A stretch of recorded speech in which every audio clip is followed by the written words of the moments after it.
Hello, Jeevdogg here, and welcome to another Jeevlog. In this Jeevlog, I'm going to talk about what I think of the results of this season's Champions League group stage draw. So basically, there are 8 groups in the Champions League group stage, lettered A to H. And basically, I'm going to talk about my opinion on how each group is laid out. So first, let's start with Group A. So in Group A, there's PSG, Arsenal, Basel, and Ludogorets. All are champions of their countries but Arsenal. Arsenal are runners-up in England, as we saw last season. Nonetheless, I think PSG are going to be first, easily. I think they're going to sweep all the other teams aside. They're just too strong in my opinion. And then Arsenal, I think they're going to be second, but they probably will struggle a little bit against Basel. But I think they'll scrape through. Barcelona are the right team, but they're not, as good as Arsenal in my opinion. But they can cause problems on their day. And Ludogorets, they're going to get thumped by everyone. They just don't have enough quality in them. Otherwise, if they did, then I imagine a lot of people would have heard of them. And that really doesn't seem the case. So I think Group A, there will be a bit of competitiveness, but PSG won't be involved in that because they'll be walking through the park. I think it will just be between Arsenal and Basel. And as I said, Ludogorets will have no fun time in Group A. Moving on to Group B, we have Dynamo Kiev, Napoli, Benfica and Besiktas in the group. And I think that in the battle for first, there's only 2 teams in it, Napoli and Benfica, because I think they're as good as each other, but at the same time, they've both lost some quality during the summer. Benfica having lost Gaetan and Napoli Higuain. Napoli particularly are losing out because Higuain scored 36 goals for them in the Serie A last season. 36, that's a lot. And so they're going to be, lacking in goal-scoring prowess unless they buy another world-class striker. But nonetheless, Benfica hardly have a world-class striker in their team, so you could argue that they've got the same striking problems as Napoli. And so it's quite unclear who will finish first out of those 2. But one thing's for sure, Besiktas and Dynamo Kiev are not going to finish first. And I don't think any of them are going to finish second either. I think Besiktas may compete with the others for second place, but at the same time they'll just lose out. Because I don't think that they're as good as Benfica and Napoli. And Dynamo Kiev, I think they're just going to finish last. They may have a little bit of a fighting chance to get third, but I just don't think they're good enough in that group. They just don't have enough quality. The only good player I can think of from Dynamo Kiev is Andriy Yarmolenko, and he may well leave this summer. I mean, for the last 3-4 summers, there's been speculation of him leaving to, say, Everton or Liverpool, and I think perhaps this summer it may be the case that Yarmolenko finds another club, and so that'll make Dynamo Kiev quite low in terms of quality, and that probably won't see them through the group stages, let alone a Europa League place. When you look at Group C, the writing's on the wall when it comes to who's going to go through to the knockout stages. Because in Group C, we have Manchester City, FC Barcelona, Celtic and Borussia Mönchengladbach. Barcelona and Manchester City are the 2 world-class teams in Group C. Borussia Mönchengladbach are good, but they're not world class. And Celtic, they're alright. Definitely not world class. I think they're going to finish last. Did a bit of a climb there. World class at last. Hey, no. Nonetheless, Celtic will finish last in my opinion because they don't have qualities like Barcelona, City or Mönchengladbach. They may compete a bit with Mönchengladbach for 3rd place, but they'll probably lose out because there's no one there who can lead the line, push them on. there's no like world-class players in there. You know, they don't have a Ronaldo or Messi or Benzema and so on. Mönchengladbach, I think they're going to miss out on second because they're just not good enough, I don't think. And they're probably going to get the Europa League place, but at the same time they may compete a bit with City, but they'll lose out. And I think Barcelona definitely is going to finish first. City may compete with them a bit, but City I think will lose out on first and finish second. I think they've got enough quality to go through to the knockout stages. Moving on to Group D, we have Rostov, PSV Eindhoven, Atletico Madrid and Bayern Munich. I think Bayern Munich are going to walk through the group. They're just too strong in my opinion. They've done the right transfer business this summer, bringing in another midfielder and centre-back. I think bringing in a new centre-back, Mats Hummels, is going to do the most damage to the other teams in the group. Because, you know, if you take a look at Bayern's defence now, they've brought in Hummels. There's so many options. And I think really they're not going to use all their options because they've pretty much got a starting back four that can be fixed because that back four is so good. You know, Alaba, Hummels, Boateng, Lam. They're the four. They're very, very good and they make that defence as solid as solid. And I think if they do get injuries, they still won't lose out because they've got some good backup options. For example, Bud Struber and Rafinha. So they've got nothing to worry about. Atletico Madrid, they're good as well, but I don't think that they're as good as Bayern Munich. They've got some good world-class players in their team, don't get me wrong, but I don't think they're to Bayern Munich's level. PSV may compete with Atletico a bit for second place, but I think Atletico will win.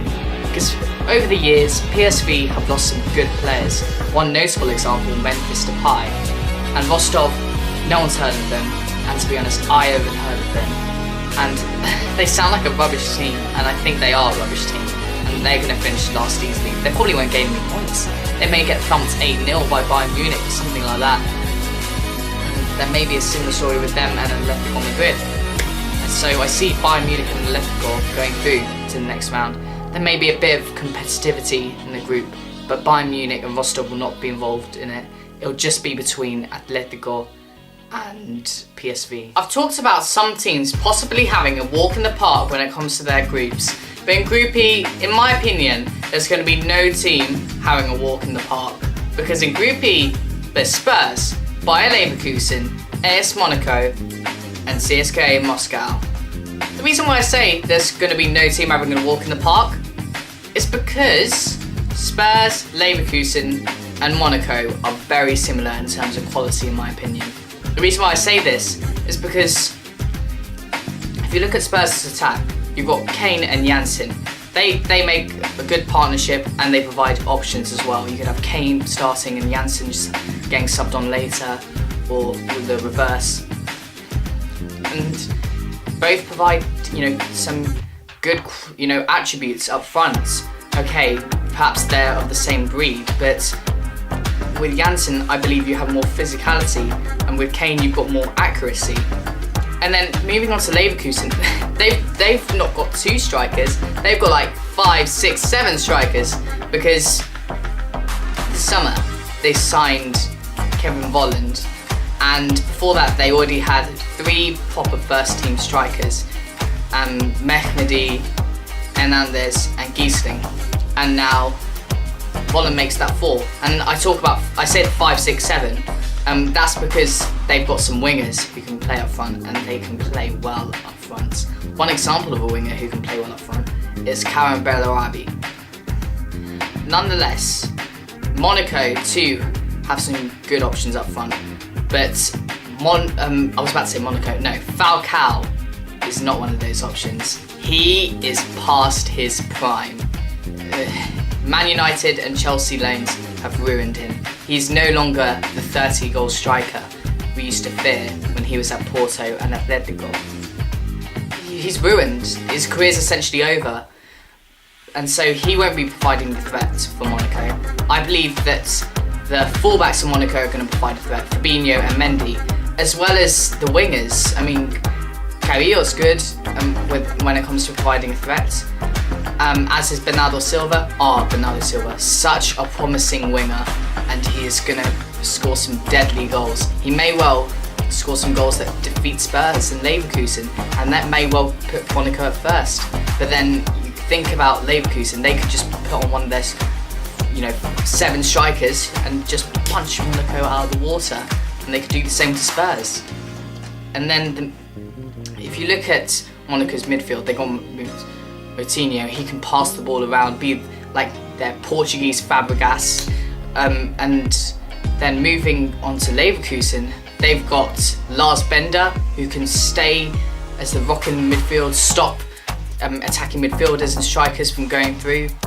And then Spurs, they've got some good defensive midfielders, Dier and Dembele. And then all the defences are very good as well. I was talking about Monaco's fullbacks, and then they've got some good centre-backs. They signed Kamil Glik, so there's going to be some strength at the back. And they've already got Ricardo Carvalho, I believe. And there's some other good centre-backs there as well. I think Jemison is one of them, but I don't think he's world-class, but he's still good. And then Leverkusen, they've got good centre-backs too, Ömer Toprak. The speculation he may move to Man United, but then most Bundesliga defenders are linked with a move to Man United, and they usually don't leave. And so I think Toprak is going to stay and be a rock at the back. And then Spurs, they've got Alderweireld and Vertonghen. I do not see them leaving anytime soon, and I think it's going to prove, deadly for Spurs. Like, it's not going to cause them to have problems, it's going to cause them to have successes. They may well finish first, but at the same time, Leverkusen strikers and Monaco's fullbacks and wingers may ruin that. It's all uncertain at the moment. I think any of those 3 teams could finish first, and it's quite difficult to predict. I don't know who will finish first, and I think there's going to be a lot of entertainment in the battle for first place between these 3 teams. You may be asking me, why are you not mentioning Moscow? Basically, I was about to say something I would regret, but no, Moscow are rubbish. That's what I have to say. They just don't have the threats anymore. They've got rid of Musa and Dumbia, and now they've lost that pacey threat up front. And then they also, their defenders, they're 35 and over. Ignishevich and the Borozitsky twins, they are not what they were 5 years ago. They're like Mertesackers at the back. They're gonna concede some goals in the Champions League, which may well cause Moscow to lose 5-6-0. And that midfield, I can't think of a good midfielder there. I think that Moscow are definitely going to finish last, and there's just going to be competitivity between the 3, and that is going to be only entertaining. Of course, it's going to be entertaining to see Moscow thumped every single game, but at the same time, I think most will be paying attention to that rivalry between Leverkusen, Monaco and Spurs. In Group F, there's Real Madrid, Borussia Dortmund, Sporting Lisbon and Legia Warsaw. I think Real Madrid are going to finish first because just looking at their team, I think it's really strong. They haven't made any major changes, and sure, Dortmund have had a good transfer window, but I still don't think their team is as good as Real Madrid's. So whilst they may challenge them a bit, I don't think that they'll get first place and Real Madrid second. But talking along the lines of Dortmund, I think Dortmund are going to compete with CP by CP I mean Sporting Lisbon, for second place, because I think that both teams are of a good quality and they're quite similar, and so the way they play, the way they'll approach games, that too will be similar, and so it's quite unclear, who will win the games when they're head to head, and so we don't know who will gain more points. So I'm not too sure who will finish second, but one thing's for sure, one of them will be knocked out and they will finish third. I don't think any of the two will finish fourth. Speaking of fourth, I think it's going to be Legia Warsaw, because I think that they're so unlucky to be put in the group put in the same group as Real Madrid and Borussia Dortmund, because Legia Warsaw are of a Football League Championship quality or a League One quality, so they're going to find it really difficult. I think that they're going to get thumped every single game, regardless of whether it's against Sporting Lisbon or Real Madrid. They're just not good enough, and yeah, they'll finish fourth. But one thing that's going to be interesting from this group is who will come out second, and also whether Real Madrid could cause any twists in the tail, if you know what I mean. And so, okay, maybe Group F won't be as interesting as Group E, but we'll definitely have to look at Group F, because we may see a big twist of a tail.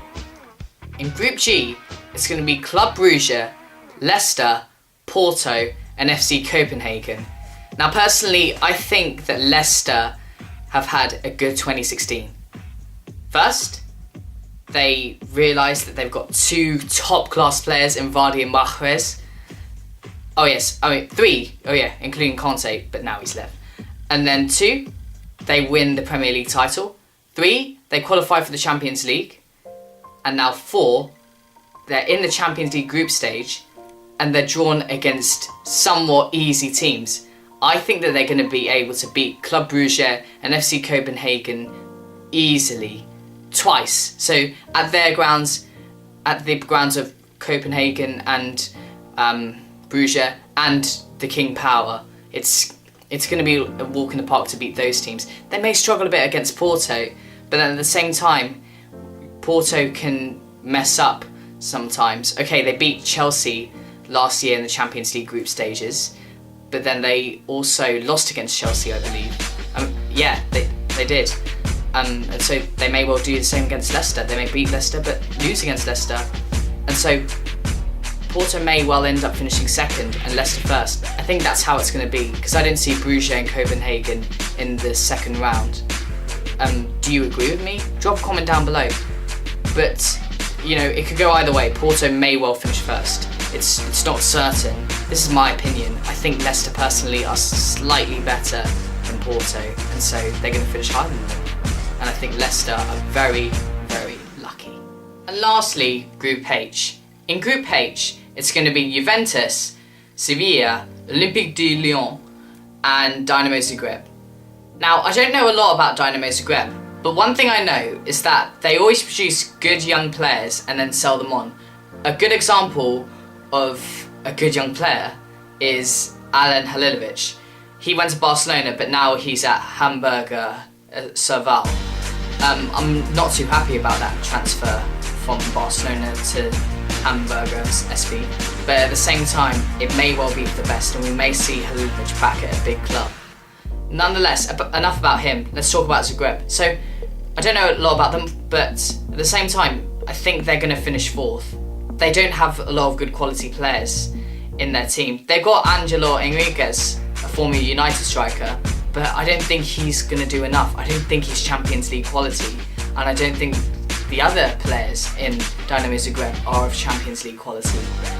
And I just think that Dynamo Zagreb needs to buy more players if they're going to be as good as Lyon or Sevilla, let alone Juventus.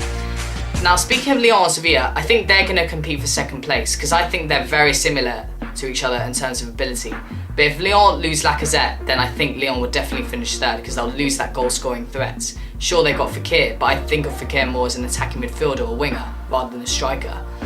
And Sevilla, they've lost quite a lot of players in the summer, but they've brought in some good replacements. A notable example of a good replacement for a lost player is Luciano Vietto. And then they've also brought in Kranovita from Atletico Madrid, and they brought in some other good players too. And so they've repaired themselves a bit, and I think they're ready to fight for second place. They may cause Juventus some troubles as well, but I think Juventus are just too good, and I think they're going to finish first in the group and go into the knockout stages. I think they may go very far in the Champions League. We may well see them win it, but I think it could be a Clásico final. But at the same time, that depends on how many more transfers Barcelona do. But enough of that, I'm going off in a tangent. So I think if Lyon keep Lacazette, then they may stand a chance, they may finish second, but then it depends on what Dynamo Zagreb do. Because sure, Dynamo Zagreb may finish fourth, but they can cause some impacts on the other teams in their group to cause them to go downwards. And that may have us all on our toes. So that was all I had to say about the results of the Champions League group stage draw. Did you agree with my opinions? Do you think that Real Madrid will pass through their group with first place? Or do you think that CSKA and Moscow will really struggle in their group and finish fourth and get thumped? You know, drop a comment down below. I'd love to discuss, you know, what you think, because, you know, your opinions, you know, count. This ain't all about me, it's about you guys as well. And are you enjoying these G-vlogs in general? I mean, could I improve them? Could I, you know, stop them? Could I make them longer, shorter? You know, I'd love to know. I'm interested. And are you looking forward to the Champions League? Do you think that it will be a 2-3 horse race? Do you think it will be Barcelona who win the Champions League, or will it be Real Madrid again after last year? You know, drop a comment down below. I love the comments. And make sure to like this video and subscribe to the channel if you haven't done so already. And yeah, I think my next video will be out in a few days. I think it may be a match of the week video, I don't know. But for now, I'm going to call it the end of this video. Like, subscribe and comment, and I'll see you soon.